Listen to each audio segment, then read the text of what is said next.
Hello friends, इस video में हम रशिया यूक्रेन वार रिलेटेड 10 अपडेट जानने वाले हैं। रूसी सेना ने शनिवार को तीसरे दिन भी यूक्रेन के कई शहरों पर आर्टिलरी और क्रूज मिसाइल दागी, लेकिन यूक्रेन का राष्ट्रपति वोलोडिमिर जेलेंस्की ने कहा कि राजधानी कीव यूक्रेन के हाथों में ही है।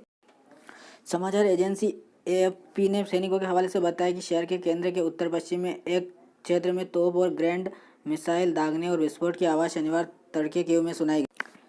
राजधानी कीव में कर्फ्यू सख्त कर दिया गया है। कर्फ्यू तोड़ने वाले हर व्यक्ति पर दुश्मन की तरह कार्रवाई करने के निर्देश सेना को दे दिए गए। जर्मनी ने यूक्रेन को रॉकेट लॉन्चर की आपूर्ति करने का फैसला किया है, जबकि अमेरिका ने यूक्रेन को पहले ही 35 करोड़ डॉलर की सैन्य मदद देने का ऐलान किया।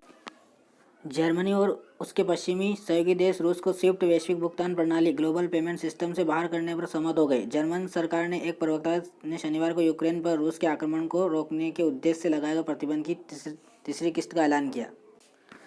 संयुक्त राज्य America, France, Canada, Italy, great Britain और यूरोपीय आयोग के साथ सहमत प्रतिबंधों में रूसी करेंसी रूबल का समर्थन करने के लिए रूस के केंद्रीय बैंक की क्षमता को सीमित करना भी शामिल है।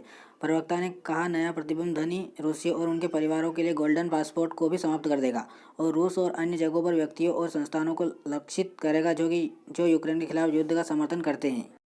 जर्मन सरकार के प्रवक्ता ने कहा, अगर रूस यूक्रेन पर अपने हमले को समाप्त नहीं करता तो यूरोपीय शांति व्यवस्था पर इसका असर पड़ सकता है। इसलिए देशों ने और उपायात्मक कदम उठाने की इच्छा पर जोर दिया है। यूक्रेन के राष्ट्रपति जेलेंस्की ने प्रधानमंत्री नरेंद्र मोदी से बात की और रूस के आक्रमण की निंदा करने के लिए भारत द्वारा यूएनएससी में वोटिंग से परहेज करने के बाद संयुक्त राष्ट्र में राजनीतिक समर्थन की मांग की। यूक्रेन के स्वास्थ्य मंत्री विक्टर ल्यास्को ने कहा कि रूस के साथ हुए संघर्ष में अब तक 3 बच्चों सहित 198 नागरिक मारे गए, जबकि 1115 घायल हुए। यूक्रेन के राष्ट्रपति वोलोडिमिर जेलेंस्की ने एक सलाहकार ओलेक्सी एस्टोविच ने कहा कि यूक्रेन पर मॉस्को के हमले में अब तक लगभग 35,000 रूसी सैनिक मारे गए या घायल हुए। ओलेक्सी एस्टोविच ने कहा, हम कीव के आसपास दुश्मन पर हमला कर रहे हैं, फिलहाल आगे नहीं बढ़ रहे हैं।